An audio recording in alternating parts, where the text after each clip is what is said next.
What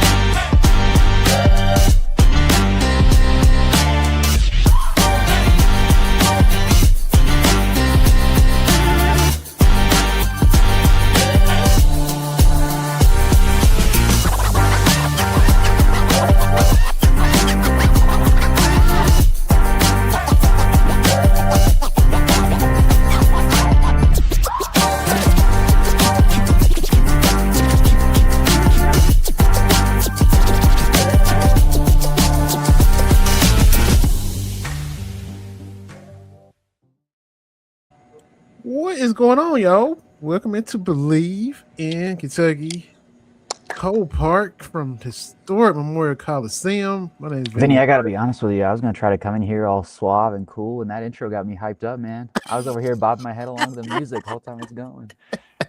Man, oh I'm, man. I'm glad you like that, man. Shout out to Daisy Pop on Twitter. She did her thing on the intro and the outro, and maybe some more little stuff coming, but got the new fresh fire intro, outro, and uh, hey, I didn't. We never talked about music, so I didn't know what kind of music you liked. I didn't know, and I was like, something hype. I mean, I can do chill R&B. I like all kind of stuff, but I think she hit it pretty good, man. I think everybody liked that. Yeah, it was tough. I like it. I like it. It had me head bopping my head around here. I'm sitting here trying to get ready for a podcast, and I'm over here hyped up, man. As long as we like it, that's really all that matters. So, Yeah, I mean it's our show, right? so thanks again to Daisy Pop, and we retweeted her, and she quote tweeted us, giving her a shout out and all that stuff. So y'all check it out and y'all follow her and all that good stuff. And appreciate y'all following us and watching us and listening. And Cole, man, we gotta look, cause missed you on the last episode, but we'll catch back up. But first things first, you right there watching the Ville get sent home. Right down there. Right down there. It's where Archie Goodwin officially killed the witch. Louisville gone. Gone. 22 points from Archie Goodwin, his debut this season. Obviously, had the social media controversy, yada, yada, say what you want about the first two games. He came in for game 3, and man, he was huge. 22 points to lead the team, hit the game winner, the Elam style that the TBT uses. I mean, it was a great scene. Kentucky got down, I should say Kentucky, La Familia got down pretty, they got down double digits early on. And man, right before halftime, they just started surging. I mean, I posted a couple times on social media, but it was deafening in this arena. I mean, it wasn't even full in here, but it was louder than I've ever heard it in my entire life. I mean, it was insane to hear the pop from the crowd when they were hitting some of those shots and coming down. And man, they forced a turnover on Montrezl Harrell, and I thought I was going to go deaf. I really did, but they end up getting it done. They take a lead, go early in the second half. I mean, they dominated them in the third quarter there, and the Ville made it close late. They came back to tie it once it got into Elam, but they were never able to take the lead. And Archie Goodwin with the dagger put them down. The Ville, bye-bye, going home. Better luck next year. La Familia moving on. They'll get the winner of Boeheim's Army, which is Syracuse, and Hall Inn, which is Seton Hall. I think Syracuse has a 1-0 lead in that series right now. They'll get the winner of that on Sunday. I believe it should be right here in HMC. As of right now, TCP is going to be right here in the building. So there you go. So yeah, game. Both teams defended home court, and after the first 3 quarters of game 1, because initially in game 1, the Ville had a lead. I'll be fully transparent. I was in the middle of North Augusta in a gym with very poor internet. I have no clue what happened in game 1, Vinny. I'm blind on that one. I'm gonna trust you. You could tell me right now that, you could tell me right now that Montrezl Harrell scored 100, and I'd be like, sure, I guess. I don't know. I didn't see it. Okay.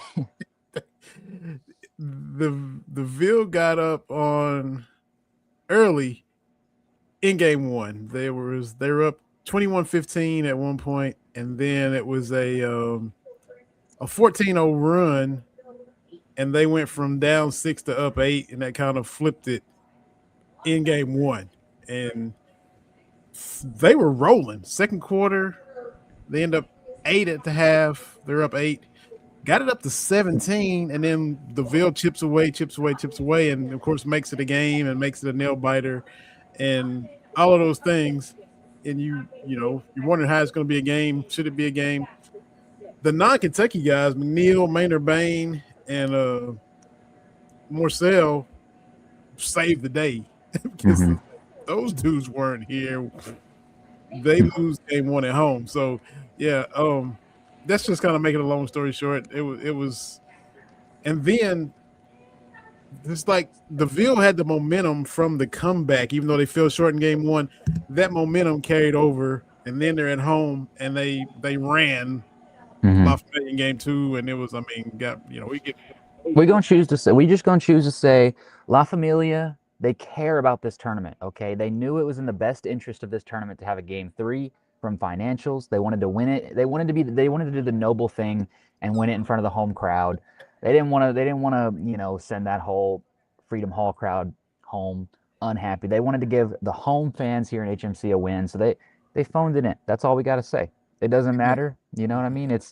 You can say you could say it was a loss in the win column, but who won the series? It don't matter. So they Exactly. come in today, the Ville gets up double digits early, and a lot of that had to do with just, I think Archie Goodwin talked about this post game, but he's a little bit rusty coming out there early on. He didn't play in those first 2 games, so he was kind of figuring some stuff out. Offensively, it was not looking good for the Ville. I mean, they got down like 18-9 at one point. They just couldn't seem to score. Then they go on that big run towards the end of the second quarter that continues into the third quarter. I think early on in the third quarter, they outscored them 16-4.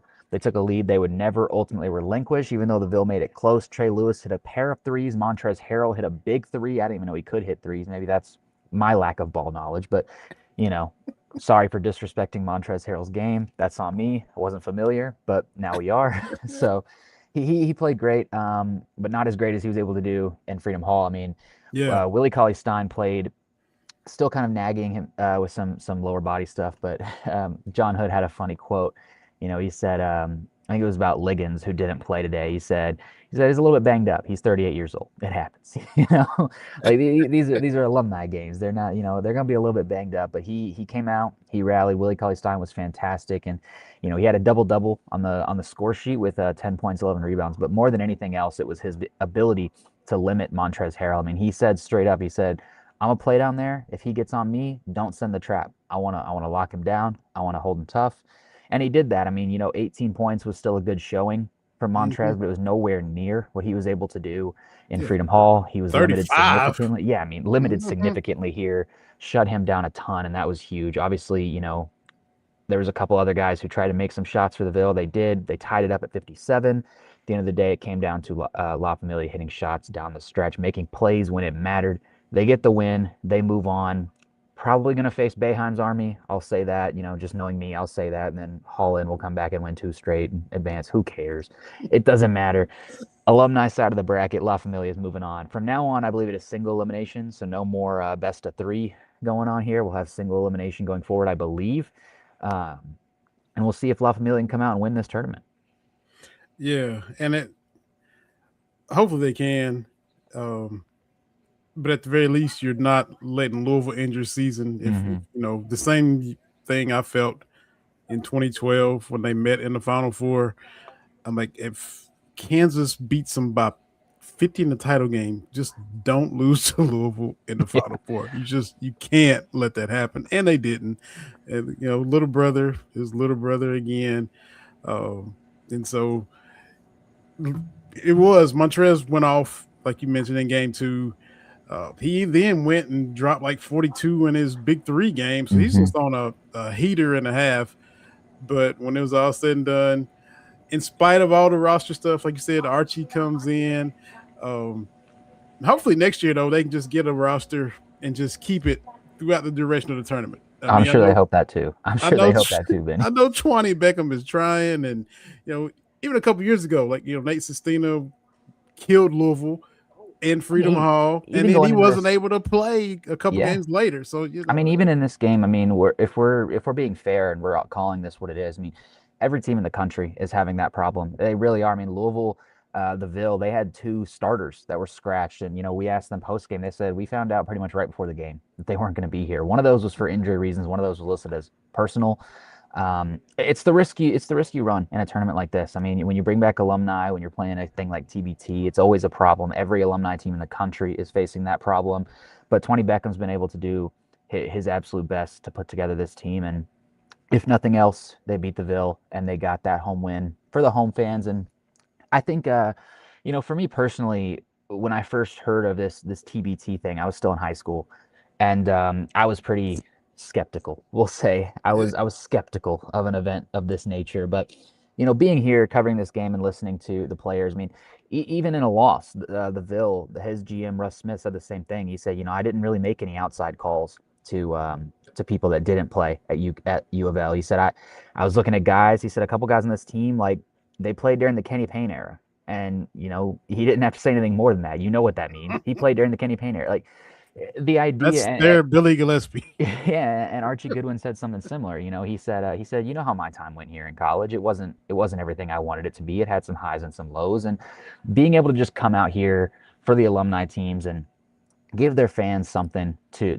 kind of change their legacy in a way in the minds of the fans. I mean, it's a special tournament, and you can see what it means to some of these guys. I mean, even with some of the roster issues, even with some of the, different things, even with some of the skeptics you can have of the tournament as a whole, the opportunity it provides for alumni to get a second chance in front of their home fans, in front of the fans who love them. And, college basketball, especially in the state of Kentucky, it's a religion. People in Kentucky, whether you want to say Kentucky fans, Louisville fans, they attach to college basketball in a way that few other places do.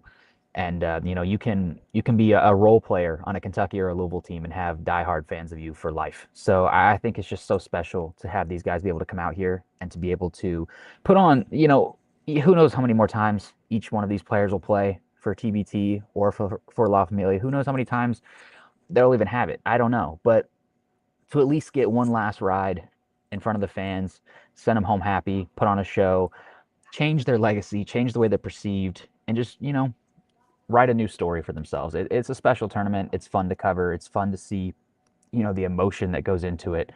And it's a whole lot of fun when La Familia wins. Yeah, yeah. So, you know, I also do want to give a special shout out to the transfer portal that's hit TBT. Shout out to I think Daryl Morcell. mhm. He played at Maryland and Marquette. He has been electric for La Familia. He scored right behind Archie. I think he had like 20 today. I mean, he was fantastic.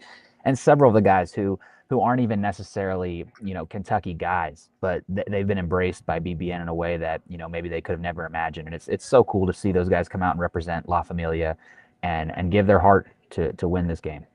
And like I said, without those guys, there's no game three because Absolutely, there's not. they Maynard Bain, Morcell, McNeil. McNeil was hitting a lot of shots.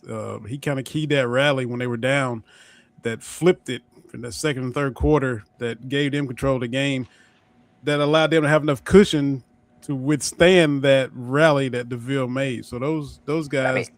yeah, today early on, Morcell was all they really had. I mean, offensively speaking, Morcell was all they really had early on today. So without Daryl Morcell, there's probably we're talking about La Familia being done. Obviously, Archie Goodwin's the big story. He came out, he led the team, he hit the game winner, all the controversies that had happened. But we need to give our credit to these guys as well. Without Morcell, we're not talking Mhm. about this team the way we are right now. Without McNeil, we're not talking about this team the way we are right now. Without all these guys who you know, suited up for a team that they didn't go to in college, but still gave it their all to the fans and were embraced in the way they have been. I mean, they've really saved this team, and it's made for just a great story. And we'll see how far they can go. We'll see if they can win the alumni bracket. But if nothing else, I mean, it's been special to see them beat the Ville two out of Yeah. three times, eliminate Mhm. them, and have a nice little feel good basketball story right here in the middle of the summer. Absolutely. Absolutely. The other stories you were chasing basketball wise, North Augusta, you spent a little time down there in the Peach State. So hmm who did you see? I predicted you had Minor misconception there, Vinny. It's actually in the Palmetto State. South Carolina. Oh, Yeah, my see, bad. Augusta split by a river, same way kind of KC is. You know what I mean? Where you got ain't nobody ever talk about Kansas City, Kansas. Everyone's talking about Oh, Kansas City, Missouri, but it's shame. the I same. feel so bad for them, I man. know, but Augusta, we're talking about North Augusta, which is right over the river in South Carolina. I actually stayed in Aiken, so I was in South Carolina Mm. pretty much the whole time. Might have went over to Georgia a few times to get some dinner, but it is Peach Jam. It is Augusta. It is Georgia branded, but it's technically in South Carolina. So we'll give our respect to the Palmetto State as well and the Peach State, both of them for making this happen. And Peach Jam. Whew, Vinny, I was exhausted after all that, but we got some great stories coming out. We talked to a whole lot of recruits. We saw some fantastic basketball, talked to Mm. coaches, talked to other media. I mean, it was definitely a fantastic event in every stretch of the imagination. As far as Peach Jam standards go, maybe you could say it was a little bit lacking from prior versions of the event. Obviously, there's a lot of factors that go into it. The Vegas event for EYBL, like a week prior, obviously hurt things. I would say they're turning the lights out on me, Vinny. They're turning the lights out on me, but we're gonna be a little bit of a ghost in here for this. Maybe I can set up my phone flashlight or something. I don't know. We're gonna make do with whatever we can. There we go. Phone flashlight for the win. Um, Obviously Marcus Spears reclassifying and joining Texas, that hurts your talent pool. CJ Rosser, another one of those top players. King Gibson, a top 15 guy in his own right. Both of those guys were on, I think, Team United or something like that. That team obviously had a ton of issues this season, didn't qualify for Peach Jam. That hurts matters. You had Adidas 3SSB going on at the same time. Puma was in Texas. There's a lot of factors that go into this Peach Jam feeling maybe a little bit lower than prior Peach Jams, but it was still Peach Jam. You still can't beat Peach Jam. We saw a champion crowned, we saw an MVP crowned, we saw electric basketball, we saw a ton of coaches, we saw a ton of media, and just all in all, a really great week down there in North Augusta for me. I feel like we got a lot of great stories out there for the Cat's Paws, a lot of great recruiting stories out there, and a lot of really great play all around. Yeah, it's good stuff, man. And Mark Pope and Mo Williams down there all week too, for the most part, or So early on, obviously the first 2 days of Peach Jam, coaches aren't allowed to be there, period. It's not part of the live period. When they first start playing, when coaches are allowed, it was Cody Feger got there early and Mo Williams started at 3SSB. And Coach Mark Pope and Mikkel McLean, they were both in Bryan, Texas, watching Puma. There's I think Reese Alston's down there, and that's one that they're trying to prioritize. So they were watching him. Pope made the trip over to North Augusta as well. Mo Williams kind of started at 3SSB, made his way over to Peach Jam, and then stayed at Peach Jam. Cody Feger started at Peach Jam, moved over to 3SSB and stayed there. Mark Pope was in Texas, then he was at Peach Jam, then he was at 3SSB. He was all over the place, but we got a healthy mix of coaches in and out of Peach Jam. But once the live period started, there were pretty much at least a Kentucky coach there the entire time, if not two. We saw Mo and Pope together quite a few times. We saw Cody Feger and Mo together a couple times. We saw all kinds of combinations of guys in and out of that gym, in and out of the gyms, plural, to see some of these recruits that they're talking to, guys they're offering, guys they're interested in offering, guys that they're following and trying to get in a Kentucky uniform. And of course Ryan Hampton, who's already committed to being a Kentucky uniform. yeah, yeah.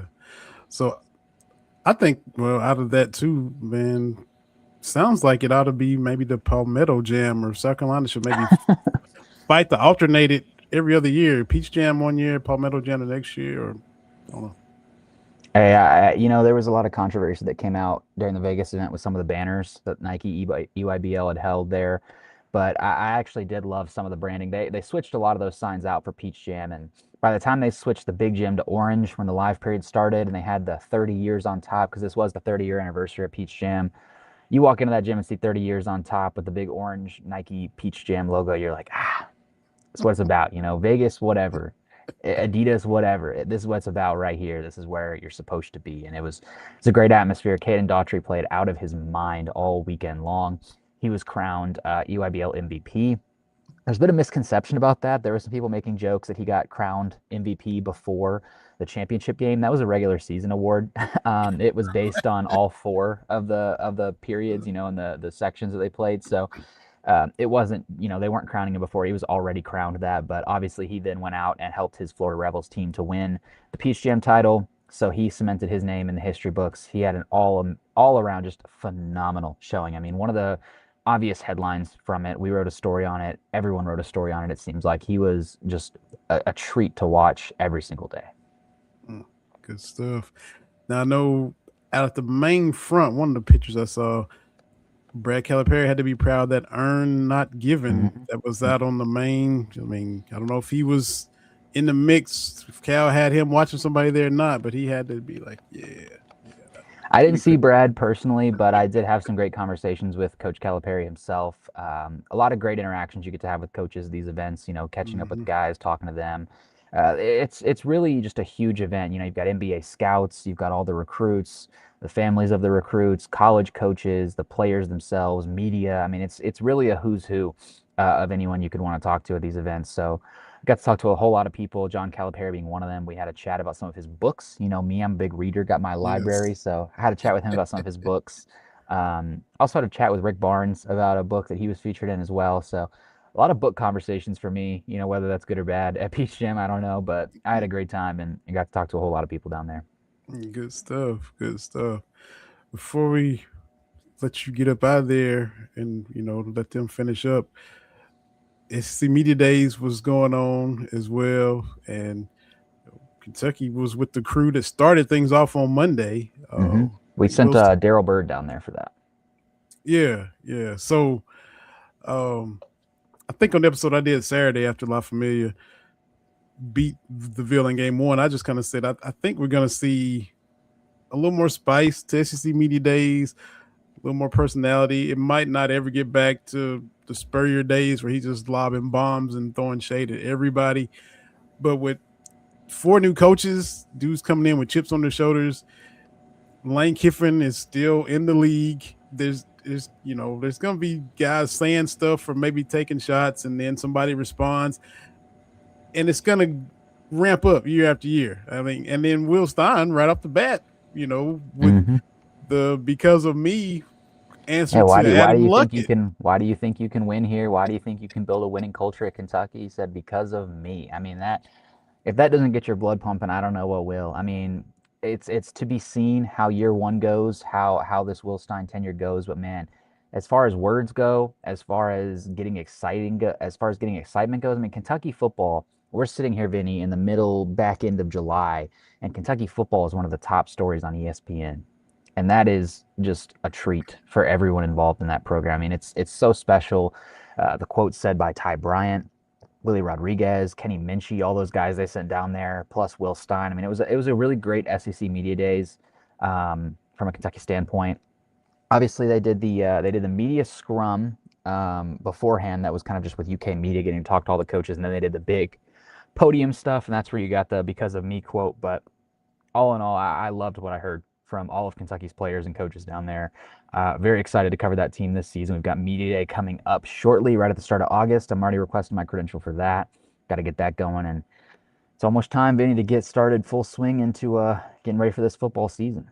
Yeah, yeah. And I think this was everybody else in the conference's first dose, uh, Mm-hmm. and in turn nationally because it was on such a big stage and got so much exposure. We had gotten a glimmer of that with the everybody want to play for Will Stein that he had said to us. So we kind of knew that was in there, but now the Fine Bombs and all the SEC people around the league. Oh, okay. And I just got a little bit of a clip because it's cool to see because we're so close to it, especially you covering them on a daily basis. We're right there. It's we're all in it. But just what outsiders think, and I got a clip from it's Jocks out of Birmingham. It's the morning show. Damian Mitchell, Comrade Van Order, and they were talking about Will Stein.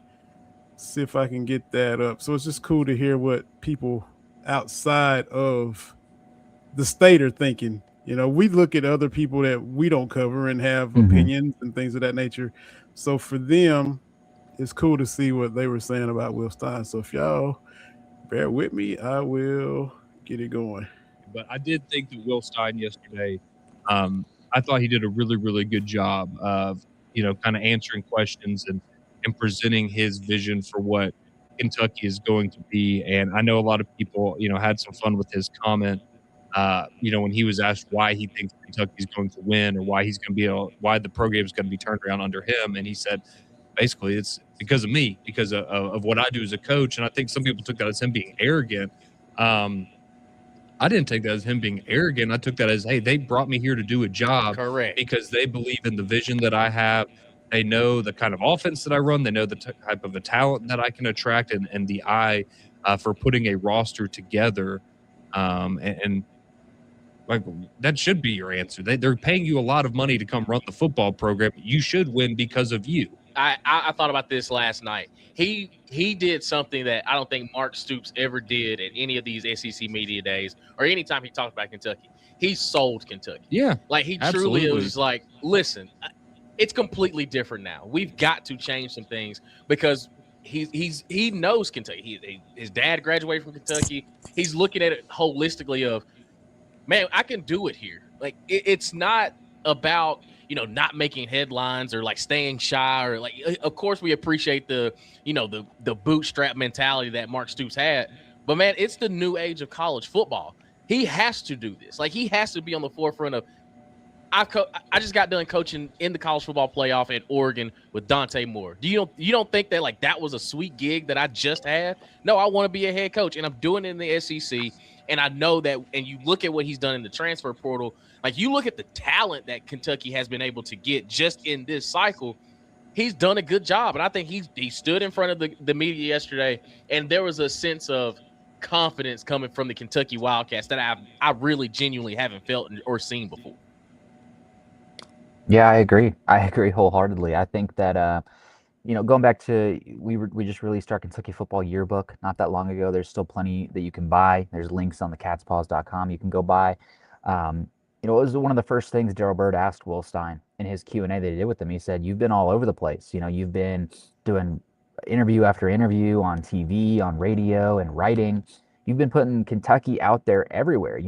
Why do that? Why not just kind of duck your head and get ready for the season?" And he said, "It's not just for me. He said it's for recruits too. They need to know what Kentucky's about. They need to see Kentucky in the headlines. They need to know that this is not just a place where you're fine with mediocrity, that this is a place that wants to win. It wants to be in the spotlight. It's not ducking from the spotlight." I think that mentality for Kentucky is huge. And I do agree. I appreciated so much the kind of blue collar mentality that Mark Stoops like to have. I appreciate the do your job kind of thing, but this is the new era. This is the transfer portal. This is NIL, and the recruits, players, they need to know what Kentucky's about. And Kentucky under Will Stein is about, if you're scared, go to church. If you want to be here, you want to be in the spotlight. We're in the SEC. We're not hiding from anybody. We don't just want to beat, as Will Stein said in his introductory press conferences, we don't just want to beat the teams we've been beating. We want to beat everybody in the SEC. You want to be at the top. You come here to be at the top. You come here to play SEC football, and that's what it's about. And I really do, I think they hit the nail on the head with that clip. I think that's what it's all about. It's about not being afraid. It's about being confident. Arrogance and confidence can kind of sometimes go hand in hand, but I see it as confidence, that you came here to do a job. You chose this over one of the premier clubs in college football, running that offense, a team that could feasibly win a national title any year. And you come here to Kentucky because you believe you can win. I agree wholeheartedly. If you're Will Stein and you don't think you can win because of you, why would you take this job? Yeah. So I just thought, again, just that outsider perspective. We see it, we hear it, we try to be objective. Sometimes we might have on, blue colored glasses and get homerish, but to hear those guys, I don't listen to them every day, but I listen to them, especially in football season. They're in Birmingham, they're covering Alabama and Auburn, and then keeping an eye on the rest of the conference. And we know historically Kentucky's reputation, when it's more so down, it's more so negative. It's been us and Vanderbilt down at the bottom for years. So for those guys to be impressed by Will Stein and, they don't have a dog in the fight, but that was their honest impression of him. So I just had to throw that clip. So I appreciate, Comrade Van Order, Damian Mitchell, Morning Jocks out of Birmingham, just to say, hey, it's not just us saying this. This is what the rest people that cover the rest of the league are saying when they think about and talk about Will Stein at Kentucky. Absolutely. Yeah, I mean, I think that it's huge that Kentucky's gotten that national attention, that other teams are taking notice of that mentality. And obviously, we'll have to wait and see how it goes when the games start getting played. But right now, I mean, there's zero reason that you shouldn't be confident. You just got this job. You brought in a ton of talent from the transfer portal. You got a quarterback in Kenny Minchie who was rivaling, Carr at Notre Dame to potentially be the starter. Really close decision on almost being the starter of a team that, to this day, many people feel like still should have been a college football playoff team. Yep. Obviously, they didn't have the wins to kind of get them that nod with the losses they had in their two biggest games, both to college football playoff teams, mind you. Yeah. But this is a guy who's competing at that level. You've got a ton of talent on the defense, on the offense, all across the board. You've got guys who are NFL players, and you're building something that could truly, truly be special. And if you're going to build something that's going to win at Kentucky, you're going to have to do it by beating anyone in the SEC. It's a tough schedule, Vinny. It really is. Probably the fourth toughest in the country, I think, is what it's ranked right now. Yep. But that's what it's going to be. That's how it's going to be. And if you're not up for that challenge, then don't come here. So, at the end of the day, you come here if you believe you can win. You know who you're going to have to beat to win it. You know what kind of people you're going to have to play to win it. You know what kind of players you're going to have to get to win it. You come here to do the job. And I think so far Will Stein is doing the job, and he's ready for what all it entails. Yeah. So a lot to be excited about, and so we're just waiting for it to get here. It's going to be bumps and bruises. He even said that, he's kind of built in the part that, hey, I know I've got to cope with adversity, and I'll deal with it when it comes. He knows it's coming. He's not naive enough to think that he's got so much confidence and trust in himself. It's not going to be adversity and low points and tough spots. You got to go. He knows that. Perspective, young, got that wisdom beyond his years. Good. That, man, we'll put a bow on it. Oh, man, appreciate you. Like that, safe travels to and from Palmetto, Peach, North Carolina, Georgia Jam. And, look for all your content on the Cats Pause. We'll be back next week on Believe Kentucky. So go Cats. Absolutely. Thank y'all for watching. Thank y'all for listening. Rate, review, subscribe, follow, all that good stuff. And now we'll let y'all check out our new outro that pairs up with our intro. We'll see everybody next time, y'all.